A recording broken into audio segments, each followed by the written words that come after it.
नमस्कार, विकल्प वाणी सच्चाई की खोज में आपका स्वागत है।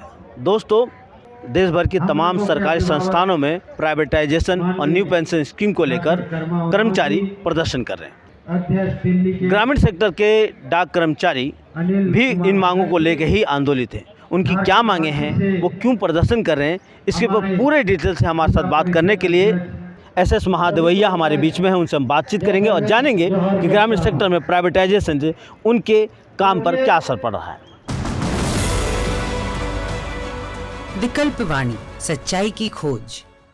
जो ग्रामीण सेक्टर में जो डाक विभाग है, उसमें प्राइवेटाइजेशन को लेकर जो मुहिम सरकार की छिड़ी हुई है, पूरे डाक विभाग को क्या प्रॉब्लम आ रही है सर? हमारा देश में पोस्टल डिपार्टमेंट में हम लोग लगभग 2,70,000 ग्रामीण डाक सेवक के टोटल 89% नेटवर्क का हम लोग ग्रामीण डाक सेवक को चलाते, 89% टोटल नेटवर्क में शहरों में छोड़ के। इस कर्मचारियों का आज प्राइवेटाइजेशन का दबाव गांवों तक पहुंच गया। इसी व्यवस्था में हम लोगों चल रहा है। हमारा 16 पॉइंट चार्टर ऑफ डिमांड रखा है। ये पहली पॉइंट हम लोग का ग्रामीण डाक सेवकों का 8 घंटा का काम दो, 8 घंटा का सभी सुविधा दे दो और प्राइवेटाइजेशन का रुकवा दो। ये आज देश भर में अमृत वर्ष का चल रहा है, परंतु ग्रामीण डाक सेवक को कोई अमृत भी नहीं आया, अभी तक पेंशन भी नहीं आया।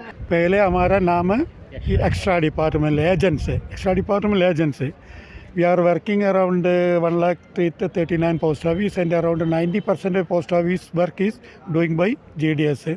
Our salary is three scale is there, 10,000, 10,000, 12,000, 14,500. I am already completed 42 years of service. My salary is below by 20,000 rupiah. 42 years of service. We are not getting proper increment.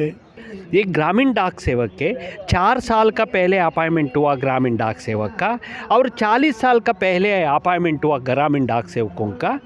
वेतन में कोई बदलाव नहीं, सीनियर जूनियर के एक ही समान वेतन मिल रहा है। इतना साल 40 साल का सर्विस हो गया, आज भी हमारा तनख्वाह 15, 16, 17 हज़ार से ज़्यादा नहीं। ये बड़ा दिलचस्प बात है साथियों, सॉरी मैं आपको बीच में काटा हूँ। बहुत दिलचस्प बात है। आमतौर से लोग सोचते हैं आज ये सरकारी दफ्तर में काम करते हैं तो उनकी लाखों में सैलरी होगी। उनको 14-15 हज़ार रुपये जो दिल्ली का मिनिमम वेज है, जो आम एक अनपढ़ आदमी भी जाएगा उसको 14-15 हज़ार मिलता है, वो 40 साल बाद उसको 14-15 हज़ार मिल रहा है। तो ये सोचने वाली बात। Post branch post office rural area गाँव के अंदर छोटा पोस्ट ऑफिस है। पोस्ट ऑफिस का रेंट हमारा पॉकेट में, पोस्ट ऑफिस का इलेक्ट्रिसिटी का चार्ज हमारा पॉकेट में। अच्छा, वो आपको पे करना है? हाँ, वो सब आपको पे करना है। हाँ, क्योंकि डाकघर हमारा घरों में होता है। डाकघर हमारा है, 250 देता है, 10 बाई 10 कमरा रहना है। सरकार का कोई पैसा खर्चा नहीं, परंतु ऑफिसर्स लोग मजा उड़ा रहा है करोड़ रुपए। फिर बोलेगा पोस्टल डिपार्टमेंट लॉस है। ये को हमारा वित्त मंत्रालय से हमारा काम से 9,000 करोड़ रुपए प्रॉफिट आता है। हमारा साल में पूरा कर्मचारी का एक्सपेंडिचर कितना 2,000 करोड़ नहीं होता। ऑफिसर्स का ऊपर से डीजी से नीचे उनको सारे ऑफिसर्स का ये खर्चा किया हो तो भी 4,000 नहीं होता। ये फिर भी लास्ट बोलते हैं, ये कौन सी लास्ट होता मालूम नहीं। सर एक सवाल और, जो अभी जो ग्रामीण डाक में बहुत सारे वैकेंसी जैसे आपने कहा रिटायरमेंट होते हैं, वो वैकेंसियाँ क्या भरी गई हैं क्या? ये बहुत बड़ा एडवर्टाइजमेंट देता है गवर्नमेंट, लोग आता है। अभी 10वीं पास होना है, 10वीं 12वीं में 12वीं में कितना लोग आएगा? हमारा अपॉइंटमेंट करता है आज का दिन में 4 घंटा। सारे देश का पोस्ट ऑफिस का 40,000 पोस्ट ऑफिस का भी प्रोसेस चालू है। 4 घंटा के लिए अपॉइंटमेंट का नोटिफिकेशन करता है। 4 घंटा, 8 घंटा नहीं।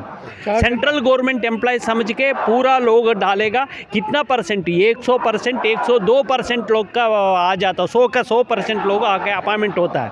ये पोस्टल डिपार्टमेंट में आने के बाद तो ये 4 घंटा है, तनख्वाह 10,000 12,000 पता होने के बाद तो इवन 10% भी बढ़ेगा नहीं। कोई ज़रूरत है इतना बारी 90% लोगों छोड़ के निकल जाता है। शुक्रिया सर, मेहरबानी, आपने इतना कीमती समय दिया, इतनी इन्फॉर्मेशन दिया डाक विभाग के बारे में। एक बात और समझनी है हम सब दर्शकों को कि सर ने जो बात कही वो समझना ये है कि किस तरीके से सरकार जो कहती है कि जो घाटे में चल रहा है उसको बेचना पड़ेगा क्योंकि वो घाटे में चल रहा है, सरकार को, देश को लॉस हो रहा है, लेकिन दूसरी तरफ ये भी समझना है कि उसको लॉस कर कौन रहा है। वो सरकार पूरी सोच समझ के, पूरी प्लानिंग के साथ वो सरकारी संस्थानों को लॉस में डाल रही है ताकि उसको कौड़ियों के दाम पर बड़े कारपोरेटों को बेचा जा सके।